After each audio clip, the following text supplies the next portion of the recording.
hommikust. Kell on 7, mõned minutid läbi. Alustan teed La Fabast. Santiagoni on, ma ei teagi, kui mitu kilomeetrit. Äkki 170, võib-olla isegi natukene vähem. Ja tänane video on siis selline, et iga täistund pluss miinus mõni minut panen kaamera käima, vaatan, mis on minu ümber, räägin, mis on juhtunud, kui selle tunni ajaga on üldse midagi juhtunud, mingisugused mõtted ja siis jalutab edasi. Vaatame, proovime vahelduseks ka sellist värki. No aga siis näeme nüüd edasi iga tunni aja tagant. Kell on saanud 8 ja viimased tund aega on läinud enam-vähem täpselt nii, et on läinud ainult üles mäge. Tulime kuskilt sealt altpoolt künka tagant, seda pole praegu näha. Ja läheme ainult üles mäge. Et siit on näha selline tee siin mägede külje peal. Ja niimoodi me üles mäge siin muudkui järjest rühin.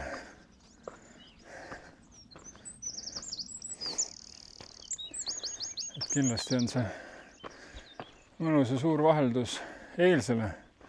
Ja mis ma ise panin tähele on see, et Pyreneedes ma kasutasin neid käimiskeppe ja see oli võib-olla natukene raske. Siis nüüd siin ei hakka käimiskeppega üldse välja võtma, et tegelikult pole hullu midagi. Jalad on juba nii palju tööd teinud, et see mäest üles ronimine väga probleeme ei valmista. Mis on mõnus, on näha, et vähemalt see jalutuskäik on ka tervisele hästi mõjunud. Aga vaatame siis, kus kohas me oleme kell 9.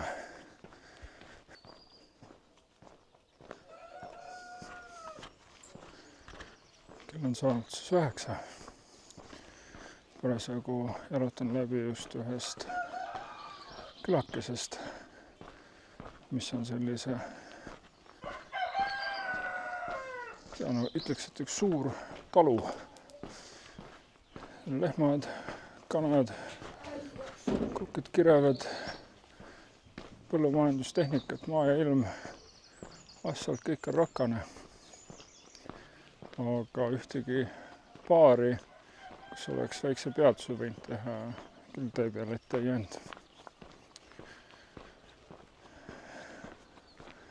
Üldiselt see tee siiani oli nii nagu ennem, mitte selle asfalttee peal, vaid selle asfalttee kõrval, üles-alla, sinkedi-vonkedi. Et maastiku mõttes oli igal juhul mõnus.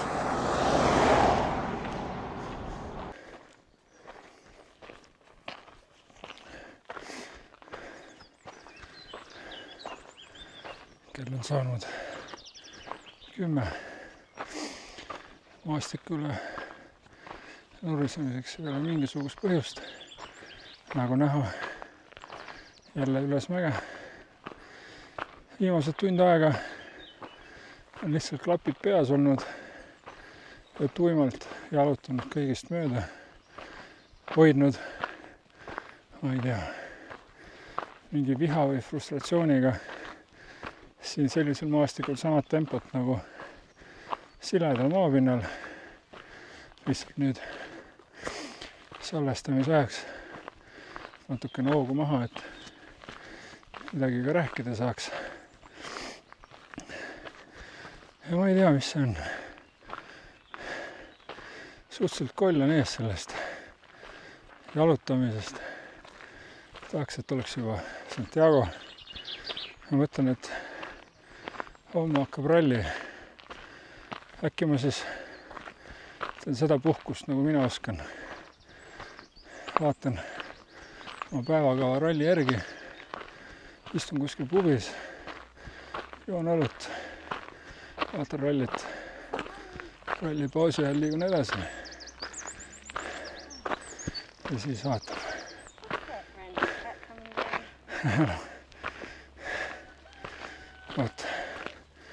vaatame, mis mõtted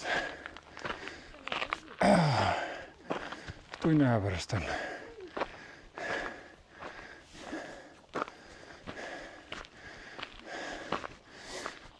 Aga siin on udune ja mägine. Kell on saamas 11. Ma esimest korda otsisin välja selle jope, mida ma olen kõik see aeg kirudes Eestist alates kaasast tassinud ja igas suuremas linnas mõelnud, et ma saadan selle ära. Aga praegu oleks seda vaja, sellepärast et päriselt on tunne, et on külm, peab liigutama. Väljas on udu, väga kaugele pole näha. Kaamera on mul kotis, et ka seda natuke selle vihma ja muu jura ees kaitsta. Tavaliselt ta ripub mul siin kõhu peal veekotis. Liiga palju kaugemal ei ole jõudnud võrreldes varasemaga, et tee peale just parasjagu jäi üks paar. Sõin hommikust, jõin teed, tegin ära selle YouTube'i video. Et vaatame siis, kus me kell 12 oleme. Kell on 12. Ja ühes sellises külas, mis siin tee peale jääb, kuigi pigem mulle tundub, et tegemist on suurte taludega, mis on lihtsalt saanud omale mingisuguse nime, sellepärast, et vähemalt 2 korral on karjatatud lehmi mööda külatänavaid ja nii kui justkui siia külla sisse tuled, siis on lehmasõnnik tee peal. Et koha nimi on kaardil küll ja seal äpis ka, aga ma ei tea, kuidagi palju on seda külaks nimetada. Ja siin samas selja taga istun siin kuskil ääre peal, kana kuskil kaevutab, mingi traktor, lehmasõnnik tee peal.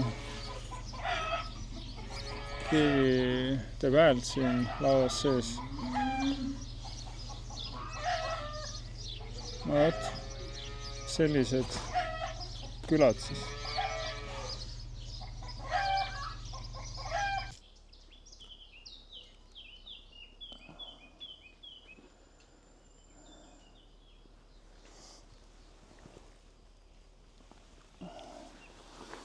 Et selle viimase tunni võib võtta kokku selliselt, et see on tulnud ainult allamäge.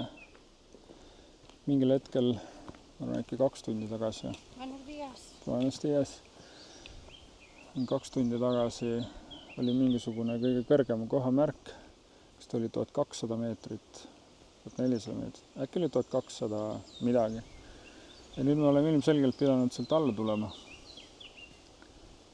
Ja ma arvan, et see on kõige pikem järjestikune allamäge tulek, mis on siiani üldse olnud, sest ka ma tulin niimoodi mitte otse, vaid päris palju niimoodi siksakitasin teeservast teeserva, sellepärast vastasel juhul on põlvedel päris valus ja see on ka see põhjus, miks ma praegu istun ja natukene puhkan jalgu, et need jalatallad saavad eriti hästi suurt koormust, et see jalg tahab kogu aeg nagu ettepoole libiseda. Et siis on vahepeal hea varvastele ja jalatallale puhkust anda. Aga jah, vaatame, mis siis kella 2 paiku saab.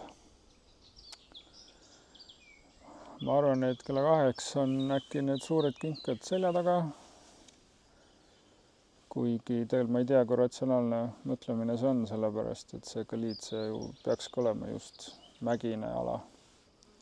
Võib-olla need ei saagi otsa. Ja samas arvestades, et see viimane 100 kilomeetrit pidi raske olema ja siit on 130 jäänud, siis võib-olla nii ongi lõpuni. No aga kui on, siis on. No vaatame, raporteerime siis tunni pärast tagasi. Kell on saanud 2, jõudsime siis Triacastelast läbi, mis siis on nii-öelda see stage end või raamatu järgi suurem koht, üldse kõige suurem koht, mis ma täna näinud olen.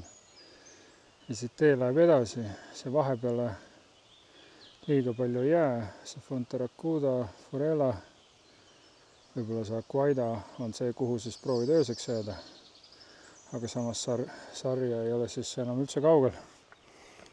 Aga sarja teeks päeva kogus siit distantsiks 57 kilomeetrit. Aga sellest viimasest külast, kus me läbi tulime, see siis kunagi ammuste vanade pilgrimite giidiraamatu järgi tähistas Galiitsia mägede lõppu, mis tähendab seda, et selliseid kergemaid üles- ja allaminekuid on ikka veel, aga selliseid suuri turnimisi enam ei tohiks olla. Koos selle külaga siis sai ikka 26 kilomeetrit tehtud. Või see on isegi linn. Vaatan, peame hakkama jooksvalt seda plaani nüüd kujundama, et kuhu ja kuidas ööseks jääda ja mis edasi saab. Aga tunni aja pärast oleme jälle targemad.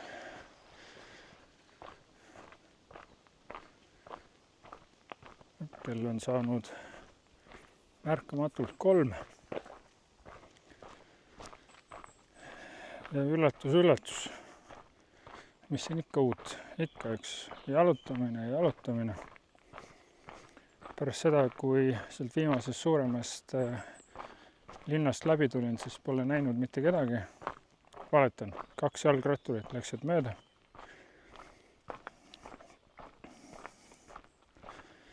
Ma mõtlen, et kaua ma siis jalutan. Oleks midagi jagada, aga suurt ei ole. Maastik on rohkem metsaline kui võib-olla varem. Et nüüd on ikka siuke metsas jalutamine, et seal Püreneede mäestikus seda metsa oli vähem. Seal Galiitsia mägedes pigem ei olnud seda üldse. Ja nüüd siin vähemasti praegune see tunnike on sellises ürgmetsa stiilis. Et puud kõrguvad siin pea kohal ja linnud laulavad. Ümberringi on kõik roheline.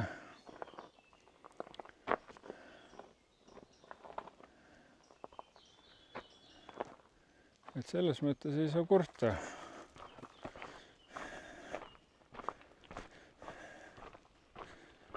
Aga näeme järgmisel tunnil. Kell on 4.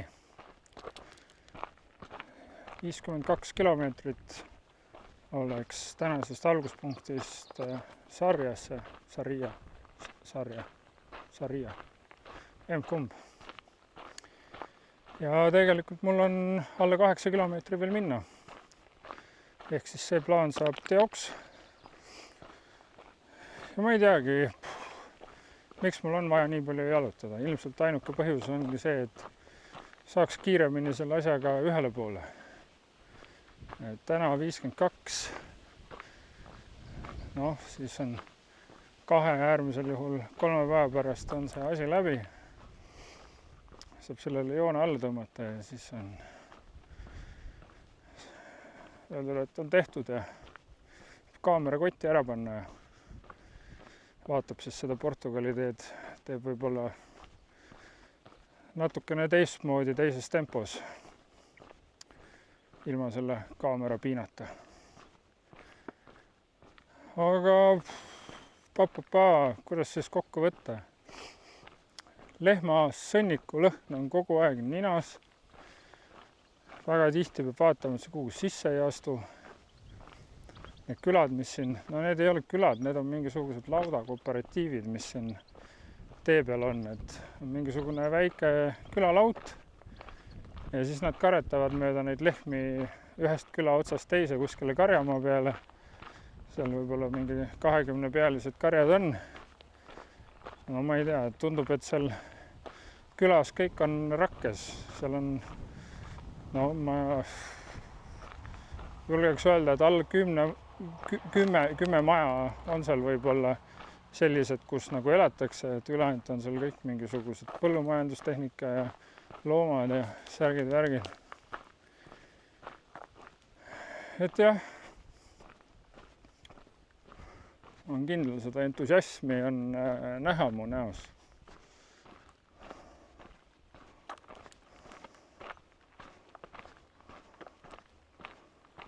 Jaa, okei. Ma arvan, et ka kell 5 ma veel jalutan, et siis ma veel sarja. Kurat, kui raske oleks ju vaata, et paned koha nime sisse kuskile Google Translate, ütleb sulle kohe kohalikus keeles, et mis selle nimi on ja kuidas seda hääldama peaks. No selle asemel teen siin mingisugust oma loomingut. Aga no vahet ei ole. Näeme kell 5. Albergani on siis 15 minutit. Küll on mõned minutid 5 läbi.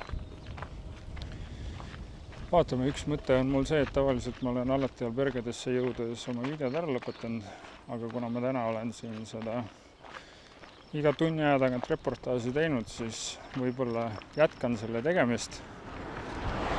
Vaatame, millal siis need täistunnid tiksuvad, et mis hetkel ma teen seal Albergas voodit ja mis hetkel ma kuskil väljas söömas olen, et võib-olla siis teeme kiire sisselülituse sealt ka kuni magaminekuni ja siis saab see nii-öelda päev oma terviklikuga lõpu. Et siis on alustatud ühtemoodi ja sama joont mööda edasi hoitud. Homme ma ilmselt lähenen jälle teistmoodi, et homme ma